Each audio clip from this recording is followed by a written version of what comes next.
यहाँ के 14,400 कुलियों में से मुझे चाहिए वो एक कुली। उस एक कुली को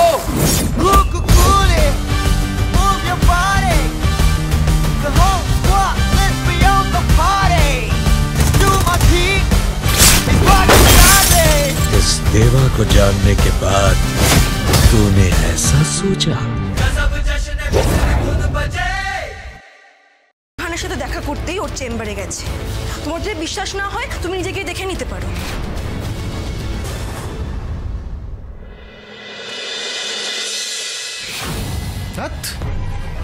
তো দেরি করছে কেন কে জানে, কখন আসবে দিশা কে জানে।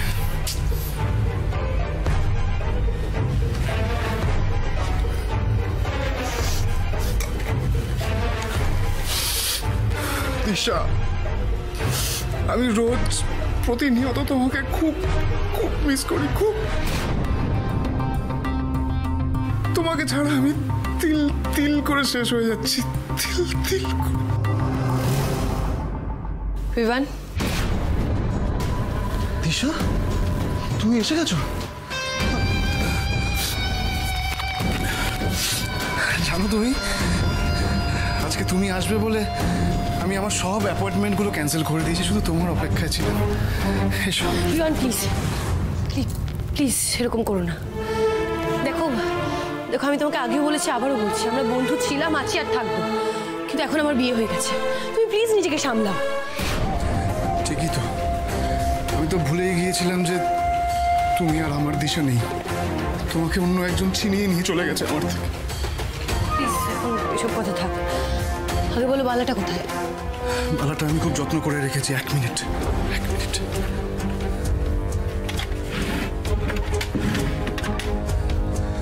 আচ্ছা দিশা, ও বাড়িতে সবাই তোমাকে নিশ্চয়ই দামি দামি গয়না শাড়ি দিয়ে কিনে নিতে চাইছে, হ্যাঁ? টাকা দেখিয়ে অপমান করছে, তাও তুমি ওখানে পড়ে আছো কেন? কিসের টানে? তুমি আবার সেই একই কথা বলছো বিমান। কি করবো বলো, তোমাকে বিয়ে করার আশা তো এখনো ছাড়তে পারিনি। তোমাকে, গুবলাইকে আমি কতটা মিস করি আমি তোমাকে বলে বোঝাতে পারবো না দিশা। বাই দ্য ওয়ে, গুবলাই কোথায়? গুবলাইকে নিয়ে আসোনি? ও কি স্কুলে? বিমান, এসব কথা বাদ দাও, তুমি আগে বলো এই বালাটা তোমার কাছে কি করে এলো? বাহ, সোজাসুজি জেরা করছো আমাকে। তার মানে আমাকে আর একটুও বিশ্বাস করো না তুমি? আমার সাথে দাঁড়িয়ে দুটো কথা বলার সময় বা ইচ্ছেও নেই তোমার? বিমান প্লিজ, সোজা প্রশ্নে সোজা উত্তর দাও। তুমি এই বালাটা কোথায় পেলে প্লিজ বলো। বলছি, তার আগে তুমি আমাকে বলো, রনিতের সাথে তুমি ঝিলপাড়ের বস্তিতে কি করছিলে? আমাকে একবার জানানোর প্রয়োজন মনে করলে না, চলে গেলে ওর সাথে। এক সেকেন্ড, এটা তুমি কি করে জানলে? প্রশ্নটা আগে আমি করেছি, তাই উত্তরটা তুমি দেবে। আসলে ওই সিমটা আমার নামে কে তুলেছিল সেটা জানার জন্য রনিতবাবু আমায় হেল্প করেছিল, আর ওনার সাথেই ওখানে গেছিলাম। কিন্তু তুমি এই ব্যাপারে জানলে কি করে সেটা আগে বলো। বললে তুমি বিশ্বাস করবে না দিশা। বিশ্বাস করবে না তুমি। আমি রোজ তোমাকে নির্দোষ প্রমাণ করার চেষ্টা করছি। সেদিন বাধ্য হয়ে তোমার ফাঁসির সাজা শুনিয়ে আমি যে কতটা গিল্ট ফিল করেছি তোমাকে বলে বোঝাতে পারবো না। বলতে পারো গলা পর্যন্ত ডুবে গেছে গিল্টে। তোমরা যে ওই ছুচুনা কেঁচো ওই ছেলেটাকে ধরতে গিয়েছিলে, তখন ভেতর ভেতর আমি ওর সম্পর্কে খোঁজ নিচ্ছিলাম। কিছু তো তোমাদের হাত থেকে পালায়, আর লাকিলি আমি ওর পিছু নিই, ওকে ধাওয়া করি। ওকে ধাওয়া করতে করতে প্রায় ধরেই ফেলেছিলাম, কিন্তু শেষমেশ আমাকে বোকা বানিয়ে ও পালিয়ে গেল। আর তখনই ওর কাছ থেকে এই বালাটা আমি পাই। রেহান, তুমি সত্যি বলছো? আমি বলেছিলাম দিশা তুমি আমাকে বিশ্বাস করবে না, কিন্তু কেন দিশা, কেন আমাকে এত অবিশ্বাস, এত অবিশ্বাস কেন করছো? একটুও ভরসা করতে পারছো না? জানো তো আমি তোমাকে কতটা ভালোবাসি। আমি পাগলের মতো তোমাকে ভালোবাসি। আমি তোমাকে ছাড়া থাকতে পারি না দিশা। আমি জাস্ট থাকতে পারি না আমি তোমাকে ছাড়া দিশা। আমি সত্যি তোমাকে ছাড়া থাকার কোনো মানে আছে বলো? শুধু দিনটা কাটছে কোনো রকমে, জাস্ট শ্বাসটুকু চলছে, মনটা তো তোমার কাছেই পড়ে আছে দিশা। হ্যাঁ, তোমার বিশ্বাস হচ্ছে না তো? বিশ্বাস না হলে তুমি আমার বুকে মাথা রেখে শোনো, আমার বুকে কান দিয়ে শোনো, তুমি শুনতে পাবে প্রত্যেকটা ধূপগুলিতে শুধু তোমার নাম দিশা। দিশা বিমান, কি করছো তুমি? কেন? ওকে, আই এম সরি। ছাড়ো এসব ইমোশনাল কথা বাদ দাও, তোমাকে একটা কাজের জিনিস দেখাই।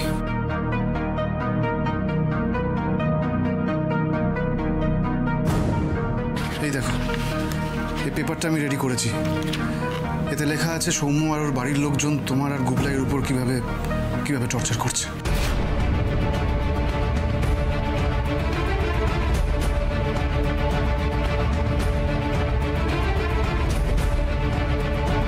এবার ওদের উপর কেস ফাইল করলেই সৌম্য তোমাকে ছাড়তে বাধ্য হবে দিশা। ইয়েস, তুমি তখন যা খুশি খরপোশ দাবি করতে পারো, তোমার ইচ্ছে মতো। তুমি মুক্তি পেয়ে যাবে ওদের থেকে দিশা। বিভান, আর কোনো চিন্তা নেই দিশা, আমাদের এক হওয়ার রাস্তা আমি পেয়ে গেছি। ইয়েস, এই ডিভোর্স ফাইলটা করলে আমরা আবার এক হতে পারবো দিশা, আমরা আবার বিয়ে করতে পারবো। হ্যাঁ দিশা, বিভান, সত্যি আমরা এক হয়ে যাবো দিশা।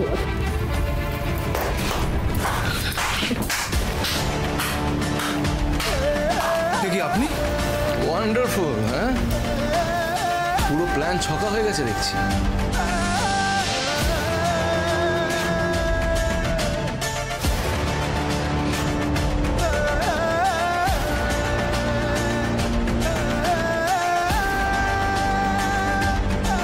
আমাকে দেখে অবাক হচ্ছে। ও আই এম সো সরি, আমি তোমাদের প্রেম লীলায় বাধা দিয়ে দিলাম। Hey, wifey darling, I'm really sorry. I mean it.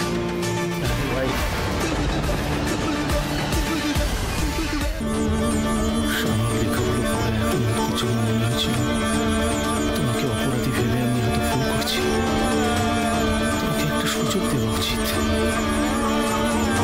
কিন্তু আজ বুঝলাম তুমি কোনো সুযোগ পাওয়ার যোগ্যই নও দিশা। দেখুন, আমি সত্যিই জানি না আপনি কি শুনেছেন, কতদূর শুনেছেন। তবে হ্যাঁ, আমি এইটুকু বলতে পারি যে কিচ্ছু বলতে হবে না, আর কিচ্ছু বলতে হবে না। পর্দা পড়ার আগেই আমি নাটকের ক্লাইম্যাক্সটা দেখে ফেলেছি।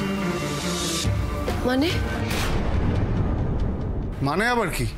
দ্য গ্রেট রকস্টার এসআরকে, যার নিজেরই 1000টা মেয়ের সাথে জড়িয়ে কেচ্ছা শেষ নেই, সে আজ এসছে বউ কোনো কেচ্ছায় জড়িয়েছে কিনা সেই নিয়ে গোয়েন্দাগিরি করতে। লজ্জা শরমের বালাই নেই। লজ্জার পাঠ তুমি আমায় শেখাবে? হ্যাঁ, তুমি নিজে যেখানে একটা চিটিং বাজ, মিথ্যাবাদী নাম্বার 1, তুমি আমায় শেখাবে?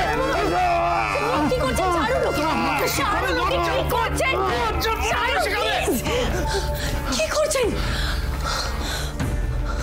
বিভান, বিভান, ওনার নামে আর একটা খারাপ কথা বলবে না, উনি বাড়াবাড়ি করেছো। এই একদম না, ন্যাকামি করে যাবার সামনে ভালো সাজাবে না।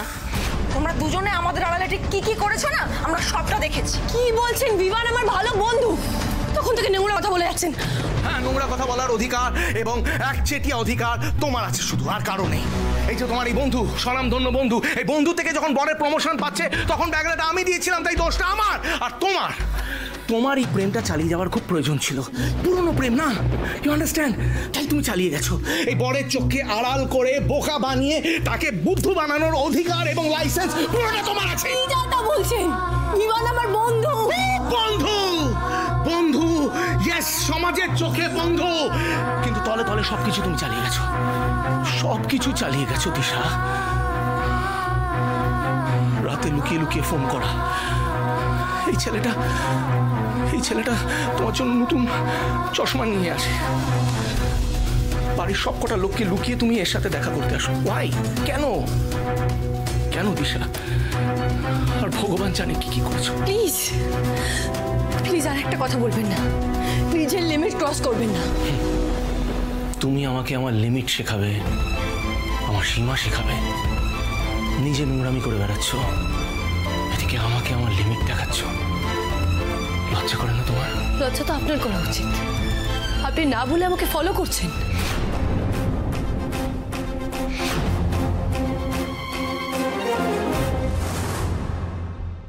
ও গড, দা ভাই, আমি তো ঠিকই গেস করেছিলাম, এই তো তোমার ঠাম্মির বালা।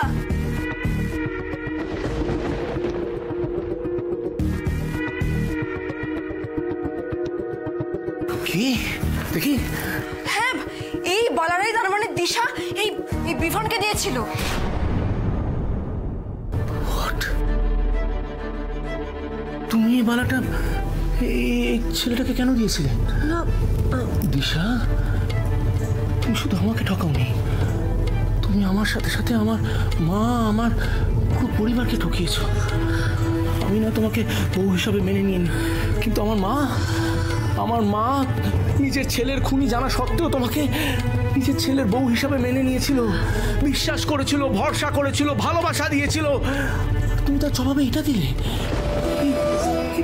কেন ওকে দিয়ে দিলে? আমি দিইনি, আমি তো কি তুমি তো, হ্যাঁ কি তুমি তো? তোমার যে বিভানকে টাকা দেওয়ারই ছিল আমাদেরকে বলতে পারতে। বলতে পারতে আমি ওর মুখে টাকার বান্ডিল ছুঁড়ে মারতাম। আমি বালা দিইনি, আমি বারবার বলছি আমি বালা দিইনি, আপনি ভুল বুঝছেন। তাহলে বালাটা ওর কাছে এলো কি করে? এক মিনিট সৌমবাবু, দিশা কি আপনার কেনা গোলাম নাকি যে সব কথার কৈফিয়ত ওকে দিতে হবে? বিভান প্লিজ স্টপ ইট, এই ব্যাপারে আর কোনো কথা বলবে না তুমি। দা ভাই, আমার কিন্তু মনে হচ্ছে ওরা আবার কিছু লুকোচ্ছে আমাদের থেকে। শুনলে তো কিরকম কেস করে আমাদের ফাঁসানোর তাল করছিল, না জানি আর কত কিছু প্ল্যান করে রেখেছে। হ্যাঁ, প্ল্যান তো এরা করবেই। এদের মতো আত্মকেন্দ্রিক স্বার্থপর মানুষরা অন্যদের ক্ষতি করা ছাড়া আর কিচ্ছু করতে জানে না, চক্রান্ত করতে পারে খালি। কিন্তু আমি আর এবারে চুপ করে থাকবো না। Enough is enough. চলো, এর দাম তোমাকে চোকাতেই হবে।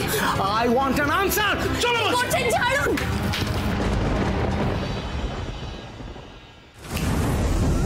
নিষ্কা ম্যাডাম, খেলা তো জমিয়ে দিলাম, এবার তাহলে পেয়ে যাবে, সময় মতো পেয়ে যাবে।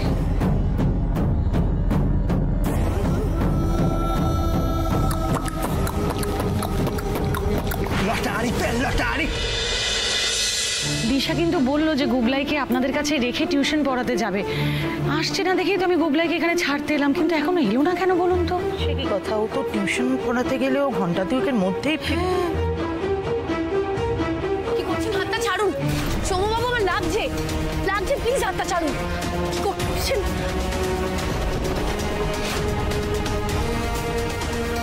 কি হয়েছে রে দিশা? সৌম্য এরকম রেগে গেছে কেন? কি আশ্চর্য সৌম্য, ওকে কেন এইভাবে টানতে টানতে নিয়ে এলি? কি হয়েছে নাকি? দা ভাইকে জিজ্ঞেস না করে আপনার মেয়েকে জিজ্ঞেস করুন না ও কি করেছে। অবশ্য ও তো আপনারই মেয়ে, আপনি নিশ্চয়ই জানেন যে ও কত বড় ক্যারেক্টারলেস। তানি প্লিজ, আজ আমি বলবো, বাকি সবাই শুনবে, ওকে? এতদিন তো চুপ করেই ছিলাম দা ভাই, তুমিও তো এই মেয়েটার বাবা মা এদের সম্মানের কথা চিন্তা করে চুপ করেছিলে। কিন্তু এই মেয়ে তো কারোর সম্মান রাখতে পারে না, তাহলে আমরা ওকে আর রেয়াত করবো কেন?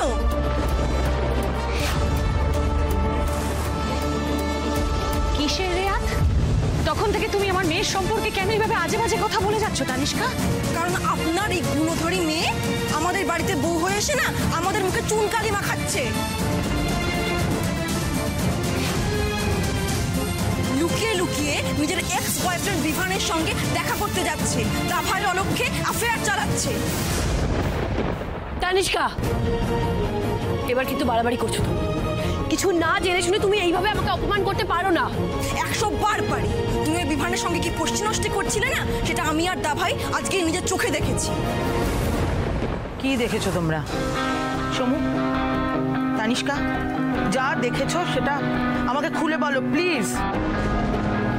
মা, আমরা আজ বিভানের কাছে ঠাম্মির বালাটা পেয়েছি।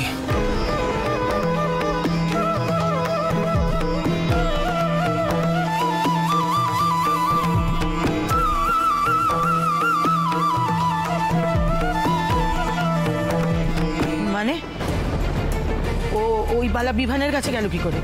কি করে আর যাবে মমসি, ও নিজেই দিয়েছে বিভানকে। আমি আর দা ভাই আজকে গিয়ে ওদের হাতে নাতে ধরেছি।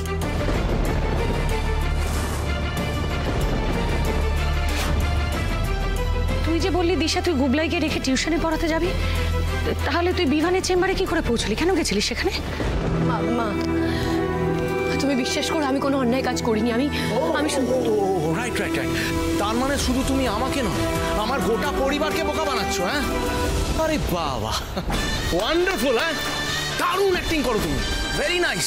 তোমার তো অ্যাওয়ার্ড পাওয়া উচিত অ্যাক্টিং এ। মেয়ে মিথ্যে বলে না সৌম্য, আচ্ছা একদম মিথ্যা কথা বলে না ও। নিশ্চয়ই কোথাও একটা ভুল বোঝাবুঝি হচ্ছে, মানে আমার মেয়ে কারোর ক্ষতি করবে, অসম্মান করবে, এটা না আমি জাস্ট মানতেই পারবো না। হ্যাঁ মানছি মস্ত বড় অন্যায় করেছে, মিথ্যা কথা বলেছে, ও বিমানের চেম্বারেও গেছে, কিন্তু আমি নিশ্চিত এর পেছনেও কোনো না কোনো কারণ আছে। না না না, আমি বুঝতে পারছি না কোনো, আমি কারণ ঠারণ আমি কিছু বুঝি না। আমি যেটা ক্লিয়ারলি বুঝতে পারছি, আপনার মেয়ে একটা ঠক, মিথ্যাবাদী, আমাদের বাড়িতে একেবারে মুখোশ পরে ঘুরে বেড়ায়, আমাদের বোকা বানাচ্ছে।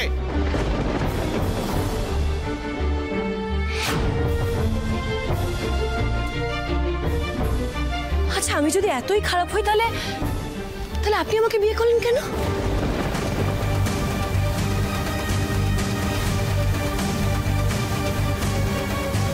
কেন এই নাটকটা করলেন? আমার বাড়িতে গিয়ে অষ্টমঙ্গলার নিয়ম কেন পালন করলেন? কেন পূজায় বসলেন বলুন?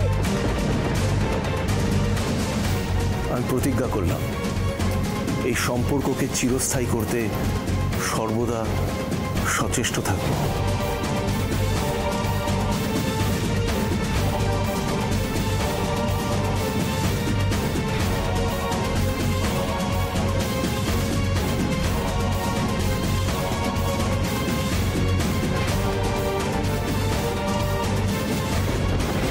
অভিনয় তো আমি একা করছি না, অভিনয় তো আপনিও করছেন। হ্যাঁ আমি অভিনয় করেছি, কিন্তু আমার অভিনয়টা অন্য মানুষের ক্ষতি করে না।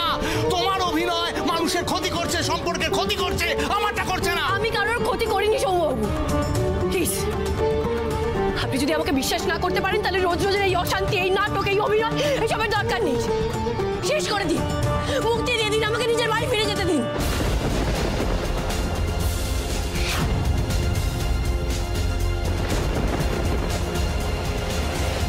ফাইন। আর বলো কি বললেন? মুক্তি চাও তাই তো? সবাই শুনে রাখো, এই বাড়িতে আজ এখন এই মুহূর্তে আমার আর দিশার এই বিয়ের নাটক, এই অভিনয় শেষ করছি আমি। ফিনিশড।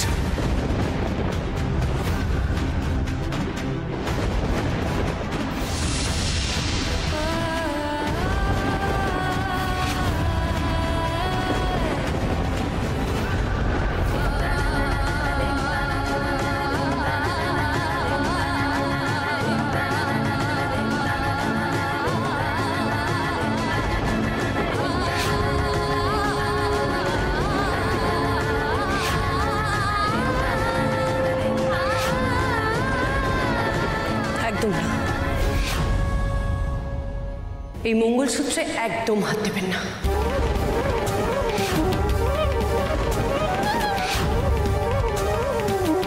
এই বিয়েটা আপনার কাছে নাটক হতে পারে, কিন্তু আমার কাছে আমি জানি পরিস্থিতির চাপে এই বিয়েটা হয়েছে, কিন্তু বিয়ে তো হয়েছে।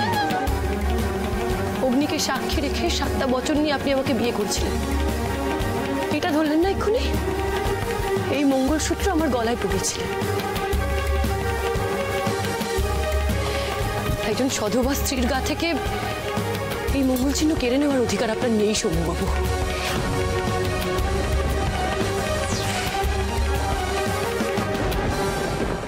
লিসেন দিশা, আমার বাড়িতে থেকে আমার পরিবারের লোকগুলোকে চিট করে ভালো মানুষ দেখিয়ে বোকা বানানোর অধিকার তোমারও নেই।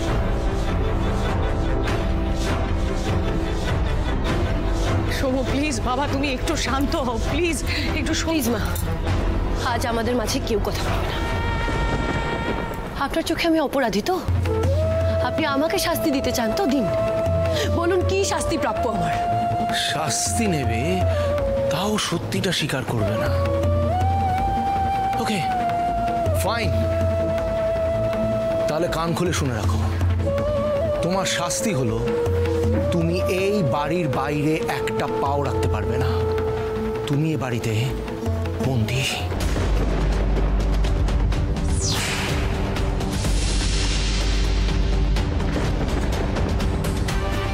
যতদিন না আমার সামনে আমার মা তানি এদের পা ধরে ক্ষমা চাইছো, যতদিন না স্বীকার করছো যে তুমি তলে তলে এই ভিভানের সাথে সম্পর্ক রেখে গেছো, ততদিন এই বাড়ির বাইরে আর পা রাখবে না, বলে দিলাম।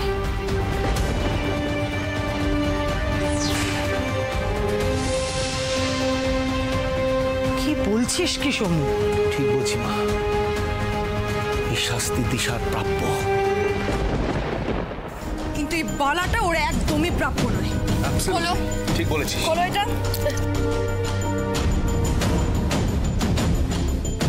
এটা পড়ার কোনো যোগ্যতাই নেই তোমার। এই দুটো মাকে দিয়ে দে, মার জিনিস মার কাছে থাকবে। মমসি এটা সাবধানে রেখে দাও। ধুর, এত কাণ্ড করলাম বালাটার জন্য, তাও হাতে পেলাম না। বাট ফাইন, আজ না হোক কাল এই বালা আমি নিয়েই ছাড়বো। দিদি, আপনারা আমার মেয়েটাকে শুধু শুধু ভুল বুঝছেন। আমি সত্যি বলছি, ও কিছু করেনি। মা, এবার তুমি এসো।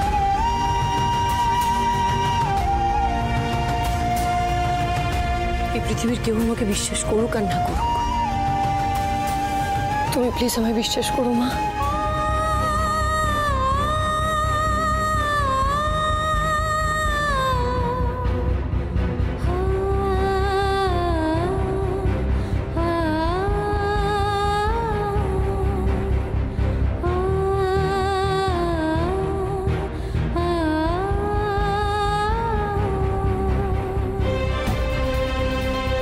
না, এভাবে বিভানের জন্য আমি আমার মেয়ের সংসারে এত বড় অশান্তি বাঁধতে কিছুতেই দেব না। আমাকে ওর সাথে কথা বলতেই হবে। আজ তুমি অপমানিত হয়ে বাড়ি থেকে বেরিয়ে যাচ্ছ মা, কিন্তু তুমি দেখো একদিন আসবে যেদিন তুমি তোমার মেয়ের জন্য গর্ববোধ করবে।